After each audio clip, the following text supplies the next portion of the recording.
నమస్కారం. నవలా తరంగం ఆడియో నవల్స్కి స్వాగతం. అలపర్తి రామకృష్ణ గారి రచన పాలకొండలు. ఊరిని మూడు దిక్కుల్లో కొండలు చుట్టేశాయి. తూర్పు దిక్కన పెద్ద చెరువు ఉంది. కొండల మీద కురిసిన వాన నీళ్లు చిన్న చిన్న కాలవల ద్వారా ఆ చెరువులో చేరుతూ ఉంటాయి. సంవత్సరానికి 3 పంటలు పండిస్తూ ఉంటారు. కొండలకు ఓ పక్కన ఉన్న కంకర్ రోడ్డు 10 కిలోమీటర్ల దూరంలో ఉన్న టౌనుకు దారి కలుపుతోంది. ఆ కొండల్ని పాలకొండలని అంటారు. ఆ కొండల పక్కన ఉన్న గ్రామాన్ని పాలకొండ అంటారు. కొండ ఎక్కుదామా అని అడిగింది సుగుణ తమ్ముడు సత్యాన్ని. వద్దు వద్దు, ఊళ్ళోకి తిరిగి వెళ్ళిపోదాం అన్నాడు సత్యం అక్క చెయ్యి పట్టుకొని వెనక్కి లాగుతూ. ఎందుకంత భయం? పచ్చని చెట్లతో ఎంత ముచ్చటగా ఉందో చూడు కొండ. నేను 4-5 సార్లు కొండపైకి ఎక్కాను. కొండ మీద కొలను ఉంది. కొలంలో నీళ్లు తియ్యగా ఉంటాయి, తేనె కలిపినట్లు. భయపడకు, నేనున్నాను కదా. తమ్ముడు వైపు చూడకుండా కొండ ఎక్కటం మొదలుపెట్టింది. ఒక్కడే వెనక్కి తిరిగి వెళ్లాలన్న సత్యానికి భయం. ఊళ్ళో కుక్కలు వెంటబడతాయేమోనని భయం. చేసేది లేక ఆగు, నేను వస్తున్నాను అన్నాడు అక్కతో. కొండ మీది మట్టి వర్షానికి నాని మెత్తగా ఉంది. కొండమల్లెల వాసన చుట్టుముట్టేస్తూ ఉంది. దట్టంగా ఉన్న చెట్ల మీద సూర్యకాంతి పడి పసుపు పచ్చ అంచుతో ఆకుపచ్చ చీర చుట్టుకున్నట్లుగా కనిపిస్తుంది కొండ. పాములు ఉంటాయేమో అన్నాడు సత్యం. ఎండిన ఆకుల మధ్య సర్రున ఏదో పాకి వెళ్ళినట్లు అనిపించింది. వాటి మీద మనం కాలు వేయకుండా నడిస్తే చాలు, అవి మనల్ని ఏమీ చెయ్యవు. మన కాళ్ల చప్పుడుకు దూరంగా వెళ్ళిపోతాయి. పాములకు చెవులు ఉంటాయా అక్కని అడిగాడు మెల్లగా అడుగులు వేస్తూ. చెవులు ఉండవు. శరీరం మీద ఉండే పులుసులతో శబ్దాన్ని తెలుసుకుంటుంది. పాముల వాడు నాగస్వరం ఊదుతుంటే తల ఊపుతూ నాట్యం చేస్తున్నట్లు కనిపిస్తుంది, కానీ పాట వింటూ ఊగిపోవటం కాదు. ఆ పాముల వాడు తనని ఎక్కడ కొడతాడో, ఆ నాగస్వరం బుర్ర తనకు ఎక్కువ తగులుతుందేమోనని భయంతో పడగ ఉప్పి ఊగుతూ ఉంటుంది. నీకెవరు చెప్పారు? పామును కొడితే పగబడుతుంది. నువ్వు ఏలూరు వెళ్ళినా నీ వెంటబడి తరుముతుంది. పాములు పగపట్టవరా తమ్ముడు. మనిషిని చూస్తే వాటికి భయమే. నీకెవరు చెప్పారు? మా స్కూల్లో టీచర్ చెప్పారు. ఆయనకంటే నీకు బాగా తెలుసా? మా టీచర్ ఎప్పుడు పుస్తకాలు చదువుతూనే ఉంటాడు. ఆయన చేతిలో ఎప్పుడూ పుస్తకం ఉంటుంది అంది సుగుణ కళ్ళు తిప్పుతూ. సత్యానికి కొండ మీద నడవటం కొత్తగా ఉంది. ఊపిరి బిగపెడుతూ నడుస్తున్నాడు. అక్కడక్కడ గోతుల్లో బురద నీళ్లు ఉన్నాయి. కప్పల బెకబెకలు, కీటకాల మోత, చెట్ల మీద పక్షుల రెక్కలు టపటపమని కొట్టుకునే శబ్దాలు వినిపిస్తున్నాయి. ఆ శబ్దాలకే వాడి గుండె అదిరిపోతూ ఉంది. వడివడిగా ముందుకు వెళ్ళిపోతున్న అక్కను చూసి అక్క ఆగు అంటూ జారిపోతున్న లాగును పైకి లాక్కున్నాడు. దూరంగా చెట్టు కింద పడుకున్న అడవి పంది సత్యాన్ని చూసి గుర్రు గుర్రుమంది. ఆ శబ్దానికి భయపడి అక్క దగ్గరకు పరిగెత్తాడు. ఆ అడవి పంది పిల్లల్ని పెట్టింది. వాడి దగ్గరికి వెళితే ఊరుకోదు. దూరంగా వెళ్ళిపోదాం పద మరోవైపు పరిగెత్తింది. కొండ మధ్య భాగంలో ఉన్న గుహ దగ్గరికి వచ్చారు ఒకరొస్తూ. కాసేపు అక్కడ నిలబడి ఆయాసం తీర్చుకున్నారు. దాహం వేస్తుందక్క, మంచినీళ్లు కావాలి అడిగాడు సత్యం. ఇక్కడ మంచినీళ్లు ఎక్కడ దొరుకుతాయి? పశువులు కాసుకునే వాళ్ళు కనిపిస్తే వాళ్ళను అడిగి తాగుదాములే. కొండపై దాకా ఎక్కితే అక్కడ నీటి కొలను ఉంది. కొండపై దాకా ఎక్కుదామా? వద్దు వద్దు, తిరిగి వెళ్ళిపోదాం. వస్తున్న ఏడుపును దిగమింగుకుంటూ అరిచాడు సత్యం. గుహలోకి తొంగి చూసింది సుగుణ. లోపలికి వెళ్ళి చూడాలనిపించింది. 4 అడుగులు వేసింది. గబ్బిళ్ళల వాసన ముక్కుపుటాల్లో దూరింది. ఏదో వికారం మొదలైంది. వాంతి వచ్చినట్లు అనిపించింది. వెనక్కి తిరిగితే తమ్ముడు. భయపడ్డావు కదా అంటాడేమోననుకొని మేకపోతు గాంభీర్యంతో మరో 2 అడుగులు ముందుకు వేసింది. గాజుల శబ్దం, అమ్మాయి నవ్విన శబ్దం వినిపించింది. బాగా పరిచయం ఉన్న అమ్మాయి నవ్వులాగే అనిపించింది. చీకటి గుహలో ఆ అమ్మాయి ఏం చేస్తుంది? చీకట్లో ఎందుకు కూర్చుంది? గుహ బయటకు రావచ్చు కదా. ఎవరూ లోపల? ధైర్యం తెచ్చుకొని అడిగింది. ఎవరో తలని మిరినట్లు అనిపించింది. సన్నజాజుల వాసన చుట్టుముట్టేసింది. మళ్ళీ ఆ అమ్మాయి నవ్వినట్లు అనిపించింది. అటువైపే వచ్చిన ఫారెస్ట్ గార్డ్ రాజుకు గుహ ముందు ఎవరో కుర్రాడు నిలబడి ఉండడం చూశాడు. ఎవర్రా, ఇక్కడికి ఎందుకు వచ్చావు? గట్టిగా గద్దించాడు రాజు సత్యాన్ని చూసి. సత్యం పెద్దగా ఏడ్చేశాడు. తమ్ముడు ఏడుపు వినిపించి గుహలో నుంచి బయటకు పరిగెత్తుకు వచ్చింది సుగుణ. ఆజానుబాహువు రాజు. 6 అడుగుల పొడవు, కండలు తిరిగిన శరీరం, బుర్ర మీసాలు, గండు మొహం. అతన్ని చూడగానే పాలకొండలోని పిల్లలు బెదిరిపోతారు. నువ్వు చిట్టయ్య కూతురివి కదూ, కొండ మీదకి ఎందుకు వచ్చావు? గుహలోకి ఎందుకు వెళ్ళావు? మొండి పిల్లలా ఉన్నావే. పక్కన పెద్దవాళ్ళు లేకుండా కొండ మీదికి రాకూడదు. అడవిలో తిరగకూడదు. మళ్ళీ కొండ మీద కనిపిస్తే కాళ్ళు విరక్కొడతాను అన్నాడతని చేతిలోని దుడ్డుకర్ర ఊపుతూ. గుహలోపల ఆడపిల్ల నవ్వులు, గాజుల శబ్దం వినిపించింది అంది సుగుణ రాజు వైపు తిరిగి. ఆడపిల్లల గాజుల శబ్దం గుహలో ఎందుకు వినిపిస్తుంది? గాజుల్లేవు, నవ్వుల్లేవు, పోండి ఇక్కడి నుంచి అంటూ గట్టిగా అరిచాడు. పిల్లల్ని గదమాయించటం ఎందుకు అనుకున్నాడేమో. మరుక్షణంలోనే సుగుణ తల నిమిరి, పదండి మీకు తోడుగా ఊరిదాకా వస్తాను అంటూ కొండ దిగటం మొదలుపెట్టారు. వాళ్ళిద్దరి చేతులు పట్టుకొని దోవలో కనిపించిన జామ చెట్టు దగ్గర ఆగి పండిన కాయలు కోసి పిల్లలిద్దరికీ ఇచ్చాడు. భుజాన తగిలించుకున్న ప్లాస్టిక్ బాటిల్ మూత తీసి వాళ్ళిద్దరికీ మంచినీళ్లు బాటిల్ మూతలో పోసి ఇచ్చాడు. బాటిల్లో పెద్దగా నీళ్లు లేవు, గొంతు తడుపుకోవడానికి సరిపడా నీళ్లు ఉన్నాయి. సుగుణ చెవులో ఇంకా గుహలో వినిపించిన గాజుల మూతలు, అమ్మాయి నవ్వుల గింగులమంటూ ఉన్నాయి. తండ్రిని అడిగితే చంపేస్తాడు. కొండ మీదకు ఎందుకు వెళ్ళావు? కొండ మీద తిరగటం ఆడపిల్ల లక్షణమేనా? మీ అమ్మ బుద్ధులే మీకు వస్తున్నాయి. గడప దాటి బయటికి వెళితే చీరేస్తాను. స్కూలుకు వెళ్ళటం మానేసి వంట పనులు నేర్చుకో అంటూ చింతపరికతో వీపు మీద వాతలు తేలేట్లు కొడతాడు. కొండ ఎక్కినట్లు మా నాన్నకు చెప్పొద్దు అంది సుగుణ రాజు చెయ్యి పట్టుకొని. అలాగేలే, మళ్ళీ మరోసారి మీరిద్దరూ కొండ మీద కనిపిస్తే మీ నాన్నకు చెబుతాను అన్నాడతను. మా ఇంటి దగ్గరకు వచ్చేసాం, మీరు వెళ్ళండి అంది సుగుణ రాజుతో. ఇద్దరి తలలు నిమిరి వెళ్ళిపోయాడతను. ఎక్కడికి వెళ్ళారు? మీకోసం మీ నాన్న ఊరంతా గాలిస్తున్నాడు. పిల్లలిద్దరినీ ఇంట్లోకి తీసుకువెళ్తూ అన్నాడు బాపయ్య. తాత, అక్క నన్ను కొండ మీదకి తీసుకువెళ్ళింది అన్నాడు సత్యం. ఈ సంగతి మీ నాన్నకి తెలిస్తే ఇంకేమన్నా ఉందా? వాడు అసలే రాక్షసుడు. ఏ తప్పు చెయ్యకపోయినా అక్కని చావబాదుతూ ఉంటాడు. నిన్ను కొండ మీదకి తీసుకువెళ్ళిందని తెలిస్తే దాని ప్రాణాలు తోడేస్తాడు. నాకు చెబితే చెప్పావు గాని మీ నాన్నకు చెప్పకు. గుడికో బడికో వెళ్ళామని చెప్పు అన్నాడు బాపయ్య. ఈరోజు ఆదివారం కదా, బడి ఉండదు. గుడికి వెళ్ళామని చెప్పు తమ్ముడు నాన్నకు తలూపాడు సత్యం. వాడికి 10 ఏళ్లు ఉంటాయి. 5వ తరగతి ప్రాథమిక పాఠశాలలో చదువుతున్నాడు. సుగుణ వాడికంటే 3 ఏళ్లు పెద్దది. 8వ తరగతి. హై స్కూలు ఊళ్ళో లేదు. 4 కిలోమీటర్ల దూరంలో ఉన్న హై స్కూలుకు రోజు నడుచుకుంటూ వెళ్ళి చదువుకుంటూ ఉంటుంది. చదువు అంటే ప్రాణం. బాగా చదువుకొని పెద్ద ఉద్యోగం చెయ్యాలనే కోరిక ఉంది. తను పాలకొండ గుహలో విన్న గాజుల సవ్వడి, అమ్మాయి నవ్వుల గురించి తాతను అడగాలనుకుంది. తండ్రి వచ్చి తన మాటలు విన్నాడంటే చదువు మానిపించి ఇంట్లో కూర్చోబెడతాడు. తమ్ముణ్ణి కొండ మీదకి తీసుకువెళ్ళానని తెలిస్తే ఊరుకోడు. తమ్ముడంటే తండ్రికి ఇష్టం. వాడిని ఒళ్ళో కూర్చోబెట్టుకొని కొనుక్కువచ్చిన తినుబండారాలు తినిపిస్తూ ఉంటాడు. తను ఎదురుగా నిలబడితే తండ్రికి కంపరం. మొహం చిట్లించి తిడతాడు కారణం లేకుండానే. తమ్ముడే తండ్రి పెట్టినవి దాచిపెట్టి తనకు ఇస్తూ ఉంటాడు. నాన్నకి నేనంటే ఎందుకంత కోపం? తాతను చాలాసార్లు అడిగింది. వాడంతేలే మూర్ఖుడు, వాడి మాటలు పట్టించుకోకు అని మనవరాల్ని బుజ్జగిస్తూ ఉంటాడు బాపయ్య. అసలు విషయం ఆయనకి తెలుసు. ఎవరికి చెప్పుకునే విషయం కాదు. సుగుణ పుత్తడి బొమ్మ, అందంగా మెరిసిపోతూ ఉంటుంది. చిట్టయ్య భార్య అంత అందంగా ఉండదు. అతను అందగాడు కాదు. మరి కూతురు ఎందుకంత అందంగా ఉంది? తనకు తెలియకుండా భార్య ఎవరితోనో కులికి ఆ కూతుర్ని కన్నదని అతని అనుమానం. భార్యను ఎప్పుడూ వేధిస్తూనే ఉండేవాడు. ఇంట్లో నుంచి బయటికి వెళితే గొడ్డును బాదినట్లు బాదేవాడు. అన్నీ అతను చెప్పినట్లు చెయ్యాలి.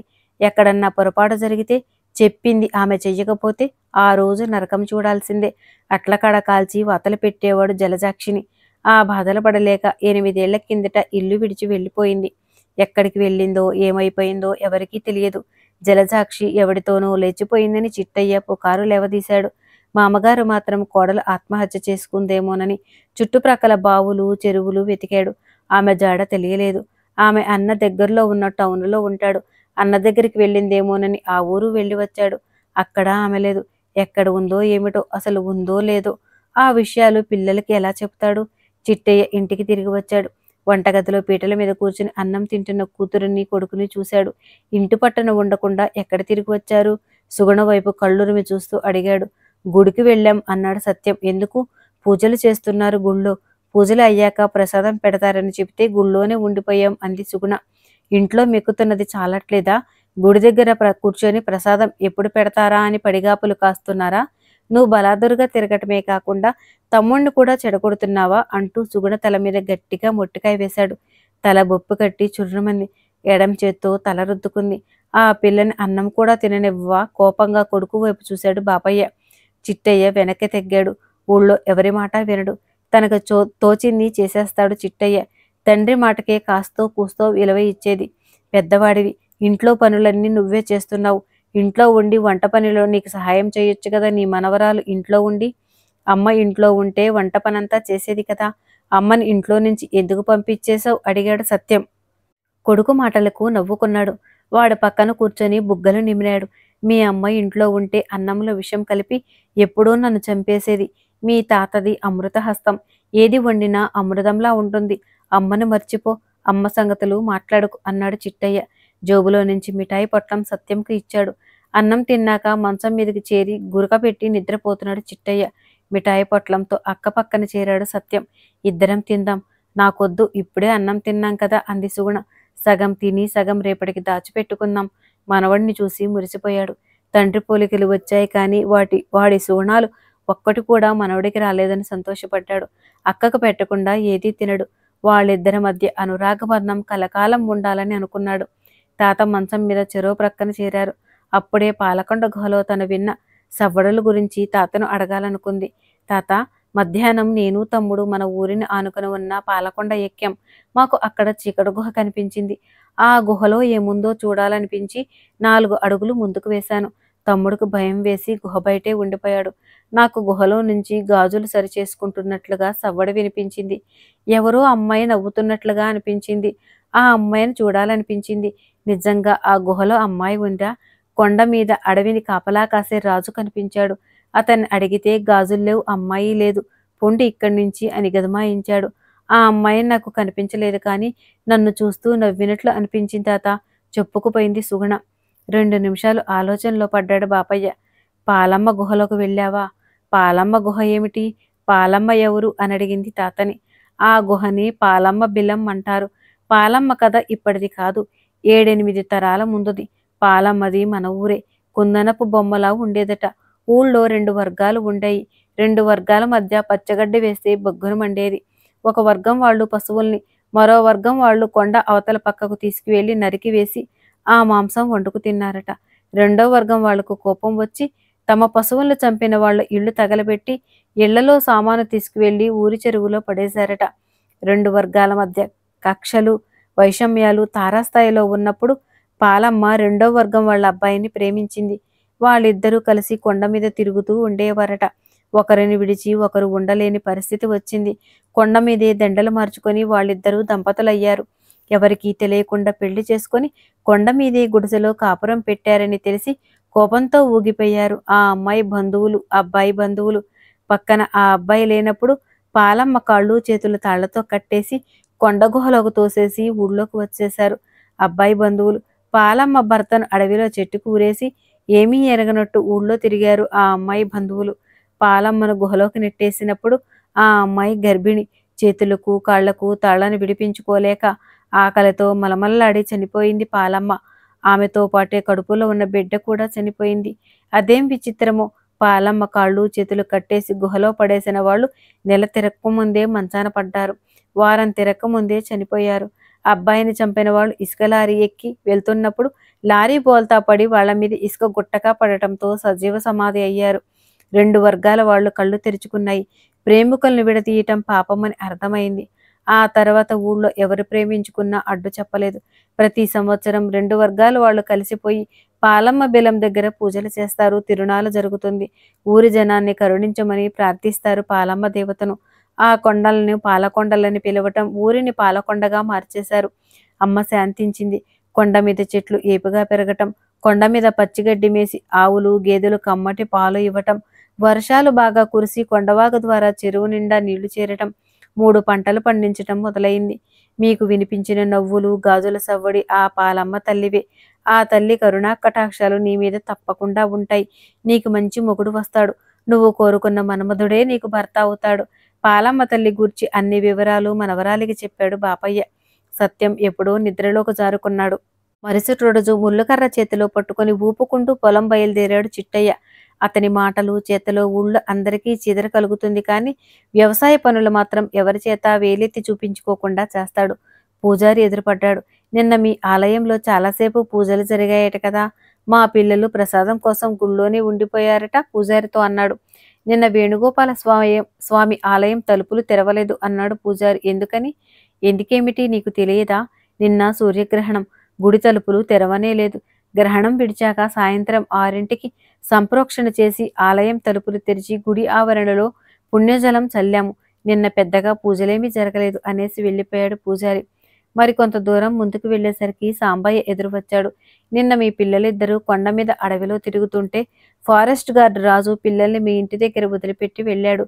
కొండ మీదకు వెళ్ళనీకు, పురుగు పుట్ర ఉంటాయి అన్నాడు సాంబయ్య. తనకు అబద్ధం చెప్పినందుకు సుగుణను చావబాదాలనుకున్నాడు. ఒళ్ళు మండిపోయి వెనక్కి తిరిగి ఇంటికి వెళ్ళాడు చిట్టయ్య. సత్యం మీద కోపం రాలేదు. వాడు చిన్నపిల్లాడు. అక్క గుడికి వెళ్దామని చెప్పమని చెప్పి ఉంటుంది. వీడు చెప్పాడు. వాడు తప్పేం లేదు. సుగుణకే ఒళ్ళంతా కండకావరం. కొండ మీద తిరిగి గుడికి వెళ్ళామని చెబుతుందా?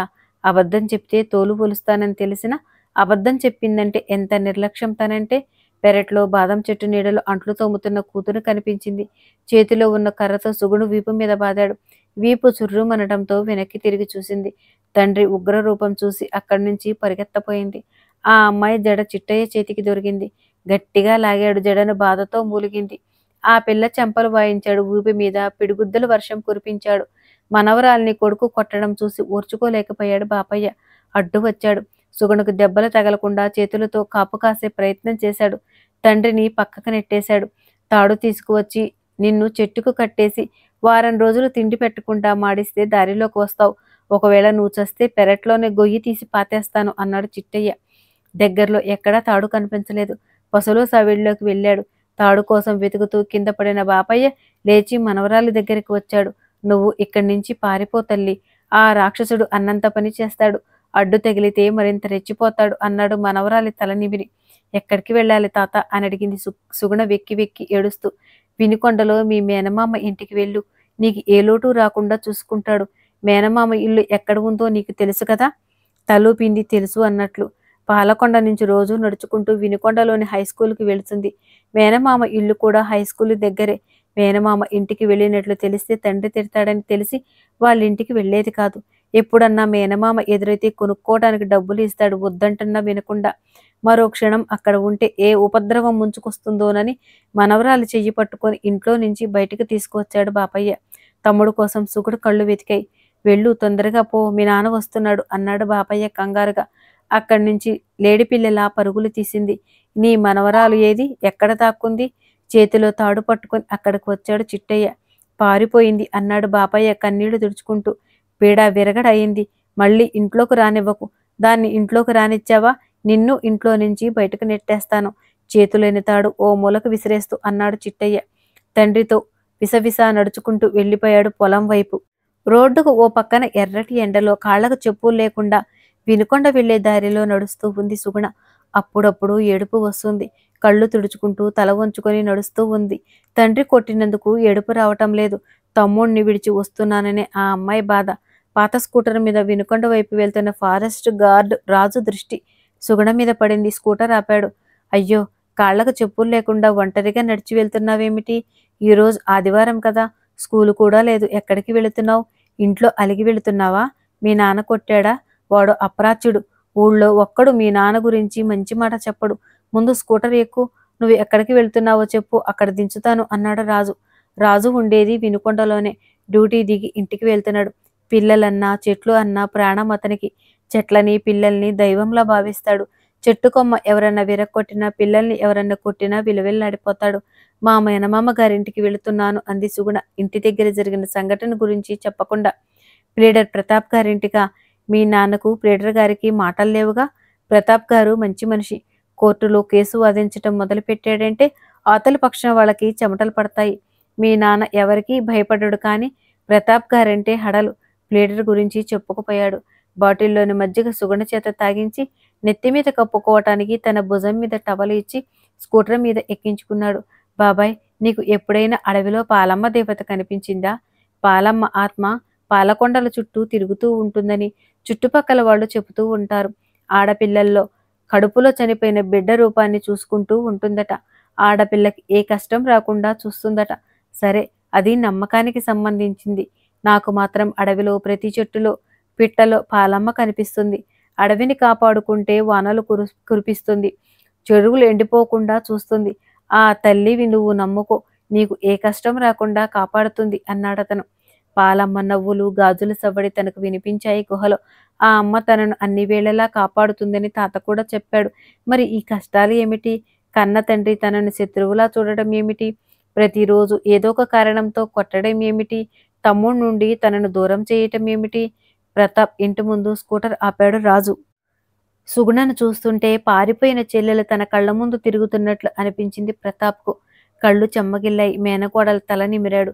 వాళ్ళిద్దరికీ వేడివేడి పకోడీలు ప్లేట్లో పెట్టి ఇచ్చింది రేణుక. పిల్లలు లేరు వాళ్ళకి. ఎదిగిన ఆడపిల్ల ఇంట్లో వనలక్ష్మిలా తిరుగుతూ ఉంటే సంబరంగా ఉంది. మా నాన్న వచ్చి నన్ను తీసుకువెళ్ళిపోతాడేమో మనసులో గూడు కట్టుకున్న భయాన్ని బయటపెట్టింది. ఏ మొహం పెట్టుకుని నా ఇంటి గుమ్మం తొక్కుతాడు మీ నాన్న? మా చెల్లెల్ని నరకయాతన పెట్టి ఇంట్లో నుంచి పారిపోయేటట్లు చేశాడు. ఇక్కడికి వచ్చి అల్లరి చేస్తే ఏదో ఒక కేసు పెట్టి జైల్లో తోయించేస్తాను. నువ్వు వాడి గురించి ఆలోచించుకో, శ్రద్ధగా చదువుకో అన్నాడు ప్రతాప్. నా పుస్తకాలు మా ఇంట్లోనే ఉన్నాయి అంది పకోడీ నములుతూ. కొత్త పుస్తకాలు బట్టలు కొనిపెడతాను. సంతోషంగా ఉండు. ఎటువంటి దిగులు విచారం లేకుండా. తమ్ముణ్ణి చూడాలనిపిస్తుంది మెల్లగా అంది. మీ తాతకు కబురు చేస్తాలే. తమ్ముణ్ణి తీసుకువచ్చి నీకు చూపిస్తాడు. నువ్వేం బెంగ పెట్టుకోకు. జీవితంలో నువ్వేం కావాలని కోరుకుంటున్నావు? చిన్న వయసులోనే ఒక లక్ష్యంతో చదువుకోవాలి. కష్టపడి అనుకున్న లక్ష్యాన్ని చేరుకోవాలి అడిగాడు ప్రతాప్. మా తమ్ముణ్ణి డాక్టర్ని చేయాలి. మా ఊళ్ళో వాడి చేత హాస్పిటల్ పెట్టించాలి. గుర్రం చేత నీళ్లు తాగించాలని నీటిమడుగు దాకా తీసుకువెళతాం. దానికి దాహం వేయక నీళ్లు తాగనని మొరాయిస్తే మనమేం చేయలేం. తమ్ముణ్ణి డాక్టర్ని చేయాలని నువ్వు అనుకుంటే సరిపోదు. డాక్టర్ కావాలని పట్టుదల వాడికి ఉండాలి నవ్వుతూ అన్నాడు ప్రతాప్. లేదు లేదు, మా తమ్ముడు డాక్టర్ అవుతాడు అంది రోషంతో. ఎర్రబడ్డ సుగుణ మొహం చూడగానే నవ్వొచ్చింది ప్రతాప్కు. పిచ్చిపిల్ల, తమ్ముడి మీద నీకు ఎంత నమ్మకం? నా మేనల్లుడు డాక్టర్ అయితే నాకు మాత్రం సంతోషం ఉండదు. ఇంతకు నువ్వేం సాధించాలనుకున్నావు? పెద్ద ఆఫీసర్ని కావాలి. మా పాలకొండలో పశువుల వైద్యశాల, గ్రంథాలయం, పాలు సేకరించే కేంద్రం, ఆసుపత్రి ఏర్పాటు చెయ్యాలి. సంక్షేమమే నా లక్ష్యం అంది సుగుణ. అవన్నీ పెద్ద మద్దాలి గ్రామం పెళ్లికి వెళ్ళినప్పుడు చూసింది.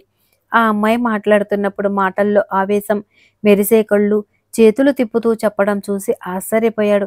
చిన్న వయసులోనే ఎంత గొప్ప ఆలోచనలు! ప్రోత్సహిస్తే తప్పకుండా సుగుణ అనుకున్నది సాధించగలుగుతుందనే నమ్మకం ఏర్పడింది లీడర్కు. మేనకోడలి బుగ్గలు నిమిరి, పద సెంటర్కు వెళ్ళి నీకు కావలసిన పుస్తకాలు, స్కూల్ బ్యాగు కొనుక్కుందు గాని అన్నాడు ప్రతాప్. మరి ఇప్పటి వరకు నేను రాసుకున్న నోటు పుస్తకాలు, క్లాసులో చేసిన లెక్కల నోట్బుక్ కావాలి కదా. మీ ఇంటి దగ్గర నుంచి అవి తెప్పించే ఏర్పాటు నేను చేస్తాలే. నువ్వేం దిగులు పడకు. కాఫీ కప్పు తెచ్చి భర్తకు ఇచ్చింది రేణుక.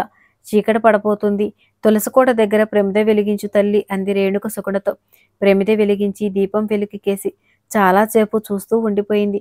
ఆ వెలుగులో ఒక్క క్షణం పాలమ్మ కనిపించి మాయమైపోయినట్లు అనిపించింది సుగుణకు. 3 ఏళ్లు గడిచిపోయాయి. 10వ తరగతి పరీక్షలు రాసింది సుగుణ. అత్తతో కలిసి గుడికి వెళ్ళింది. ఆలయం దగ్గరకు వచ్చాక రేణుకకు ఏదో గుర్తుకు వచ్చింది. పొయ్యి మీద పాలు పెట్టి స్టవ్ ఆర్పేయటం మర్చిపోయాను. నేను ఇంటికి తిరిగి వెళ్తాను కానీ నువ్వు స్వామివారికి మొక్కుకొనిరా. 10వ తరగతి పరీక్షల్లో మంచి మార్కులు రావాలని, మంచి కాలేజీలో సీటు దొరకాలని దేవుణ్ణి ప్రార్థించిరా సుగుణకు చెప్పి వెళ్ళిపోయింది రేణుక. మంచి మార్కులు రావాలని దేవుణ్ణి కోరుకోలేదు కానీ మంచి మనసు ఉన్న అత్తమామలను చల్లని చూపుతో కాపాడు తండ్రి అని మొక్కుకుంది. గర్భగుడి నుండి బయటికి వచ్చాక ఆలయ ఆవరణలో కూర్చుంది. సుగుణ పక్కనే 40 ఏళ్లు వయసున్న ఒక ఆవిడ కూర్చుంది. ఆ వయసులో కూడా మెరుపు తీగలా మెరిసిపోవటం ఆశ్చర్యాన్ని కలిగించింది. బంగారు రంగు ఛాయ, సొగ కళ్ళు, అలల్లా జాలువారే కురులు, చిన్న బొట్టు బిళ్ళ, ముక్కుకు మెరిసిపోతున్న ముక్కు పుడక, పసుపు రంగు పట్టు చీరలో దేవకన్యలా కనిపించింది. కళ్ళు ఆర్పకుండా ఆమె వైపు చూస్తూ ఉండిపోయింది. ఏమిటి వింతగా చూస్తున్నావు? నేను మనిషినే అంది నవ్వుతూ. ఎంతో అందంగా కనిపిస్తున్నారు. మీకు దగ్గరగా కూర్చొని మీతో కబుర్లు చెప్పాలనిపిస్తూ ఉంది అంది సుగుణ. మరో 5 ఏళ్ల తర్వాత నువ్వు నాకంటే అందంగా అప్సరసలా ఉంటావు. ఊళ్ళో కుర్రాళ్ళ కళ్ళు నీ మీదే ఉంటాయి అందామె. సిగ్గుతో మెలకలు తిరిగిపోయింది సుగుణ. నీ పేరు ఏమిటి? ఏం చదువుతున్నావు? ఎవరమ్మాయివి అని అడిగింది ఆమె. 10వ తరగతి పరీక్షలు రాశాను. నా పేరు సుగుణ. అడ్వకేట్ ప్రతాప్ గారి మేనకోడల్ని అంది సుగుణ. ప్రతాప్ మేనకోడలివా? నా మేనకోడలు బంగారు బొమ్మలా ఉంటుందని ఆయన చెబితే నమ్మలేదు. నిజంగానే బంగారు బొమ్మవి అంటూ బుగ్గలు నొక్కింది. మా మామయ్య మీకు తెలుసా? నేను లంగా ఓణి వేసుకునే వయసు నుంచి మీ మామయ్య నాకు తెలుసు. ఒకే స్కూల్లో కాలేజీలో చదువుకున్నాం. కొబ్బరి చిప్ప బండకేసి కొట్టి చిన్న కొబ్బరి ముక్క సుగుణకి ఇచ్చింది. మీరేం చేస్తుంటారు? కాలేజీలో లెక్చరర్ని. మా ఇల్లు దగ్గరలో ఉంది, రా వెళ్దాం అంది ఆమె సుగుణ చెయ్యి పట్టుకొని. ఇప్పుడు కాదండి, మరొకసారి వస్తాను అంది సుగుణ మొహమాటంతో. ఎక్కడికి వస్తావు? మా ఇల్లు ఎక్కడుందో చూడలేదు. నా పేరు ఏమిటో కూడా నీకు తెలియదు. మా ఇంటికి ఎలా వస్తావు? సుగుణ భుజం మీద చెయ్యి వేసి వాళ్ళ ఇంటికి తీసుకువెళ్ళింది. చిన్న డాబా, ఇంటి చుట్టూ విశాలమైన ఆవరణ, దట్టంగా పెరిగిన చెట్లు, ఇంటి చుట్టూ ఇంటి ముందు రకరకాల పూల మొక్కలు, డాబా మీదకు అల్లుకున్న సన్నజాజి పొదరిల్లు. అందంగా కనిపించింది ఆ ఇల్లు. మెయిన్ డోర్ దగ్గర నేమ్ బోర్డు కనిపించింది. నిత్య ప్రకాశిని, ఎంఎస్సి బాటనీ లెక్చరర్. అక్షరాలు బంగారం రంగులో మెరుస్తూ కనిపించాయి. ఇంట్లోకి తీసుకువెళ్ళింది. లోపలికి వెళ్ళి చీర మార్చుకొని, నీకు బోర్నవిటా కలుపుకొస్తాను, టీపాయ్ మీద మ్యాగజైన్స్ ఉన్నాయి, చూస్తూ ఉండు అంటూ బెడ్రూంలోకి వెళ్ళింది ప్రకాశిని. గోడకు తగిలించిన ఫోటో చూడగానే తల తిరిగిపోయింది సుగణకు. మేనమామ ప్రతాప్ ప్రకాశిని భుజం మీద చెయ్యి వేసి నవ్వుతూ ఉన్నాడు. మామయ్యను బుట్టలో వేసుకుందా? చూస్తే నమస్కరించాలనిపించే ఈమెలో అంత కుళ్ళు కుత్సితం దాగుందా? మామయ్య దాంపత్య జీవితాన్ని ముక్కలు చేస్తుందేమో. అత్తయ్యకు తెలుసో లేదో. చీచి, ఈ ఇంటికి వచ్చానేమిటి? లేచి నిలబడింది. వెళ్ళిపోదామని 2 అడుగులు వేసిందో లేదో హాల్లోకి ప్రకాశిని వచ్చింది బోర్నవిటా కప్పుతో. వెళ్ళిపోతున్నావేమిటి? కూర్చో, తాగేసి వెళ్ళు అంది ఆమె దగ్గరికి వచ్చి కప్పు అందిస్తూ. చేత్తో కప్పుని నెట్టేసింది కోపం కట్టలు తెంచుకొని. కప్పులోని బోర్నవిటా ఒలికిపోయింది ఫ్లోర్ మీద. ఆమె వైపు చూడాలంటేనే అసహ్యం వేసింది. పరుగులాంటి నడకతో అక్కడి నుండి వచ్చేసింది సుగుణ. ఇంటికి రాగానే రేణుకకు ప్రకాశిని గురించి, తను చూసిన ఫోటో గురించి చెప్పింది. ఆ విషయం తెలిసి అత్తయ్యకు మామయ్య మీద కోపం వస్తుందేమోనని భయపడింది. కొన్ని క్షణాలు. మామయ్య తనకు ఆశ్రయం కల్పించాడు, చదివిస్తున్నాడు. వాళ్ళిద్దరి మధ్య పోట్లాట వచ్చి విడిపోతే తనకు ఇంట్లో స్థానం ఉండదేమో. అనవసరంగా అత్తయ్యగా చెప్పి ఆమె మనసు పాడు చేస్తున్నానేమో అనుకుంది. ఎప్పుడు ప్రశాంతంగా ఉండే అత్తయ్యను క్షోభపడేటట్లు చేసిందేమో. నవ్వేసింది అత్తయ్య. ప్రకాశిని నాకు కూడా తెలుసు. నేనే వాళ్ళిద్దరిని కలిపి వేరే ఇంట్లో కాపురం ఏర్పాటు చేసింది. 4 రోజులు ఇక్కడ, 3 రోజులు ఆమె ఇంట్లో ఉంటాడు మీ మామయ్య వారంలో. గుండె మీద కుంపటిలా ఆమెను తీసుకువచ్చి ఉంచటమేమిటి? సుగుణ చిన్న వయసుకు అర్థం కాలేదు. అదేదో పెద్ద తప్పులా అనిపించింది. అదేమిటి? అలా ఎందుకు చేసేవత్తా? చిన్ననాటి స్నేహితులు, వాళ్ళిద్దరూ కలిసి చదువుకున్నారు. ఒకరి మీద ఒకరికి గాఢమైన అనురక్తి ఏర్పడింది. పెళ్లి చేసుకోవాలనుకున్నారు. పెళ్లి ముచ్చట జరగక మునిపే శారీరకంగా కలిసిపోయారు. ఊరికి వెళ్ళి తండ్రికి చెప్పి పెళ్లి ఏర్పాట్లు చేయాలనుకున్నాడు ప్రతాప్. ఇంటి దగ్గర పరిస్థితులు వేరేగా ఉన్నాయి. వాళ్ళది నిరుపేద కుటుంబం. వ్యవసాయం మీద అప్పులు మిగిలాయి.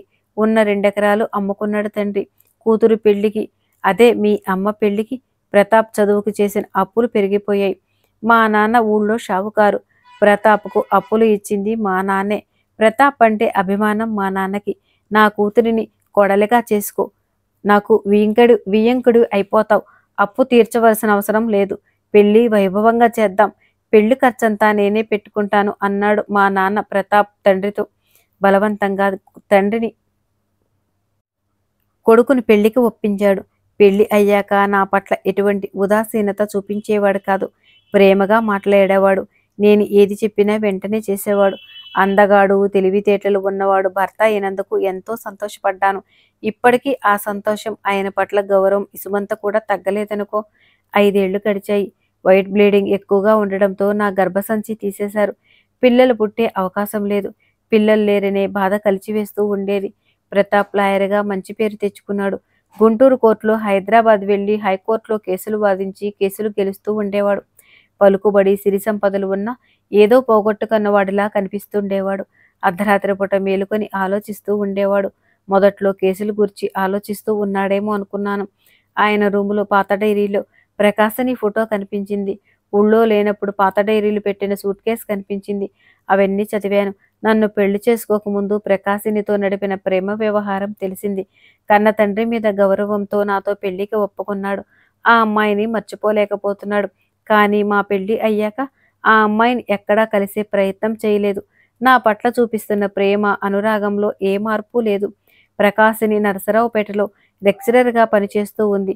ప్రతాప్ మీద ఉన్న అనురాగ భావం తగ్గలేదు.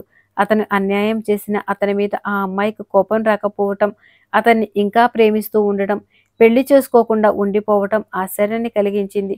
మళ్ళీ వాళ్ళిద్దరూ కలిస్తే ప్రకాశినికి పిల్లలు పుడితే ఆ పిల్లల్ని పెంచుకోవచ్చు. పిల్లలు లేరనే కడుపుకోత తీరిపోతుంది.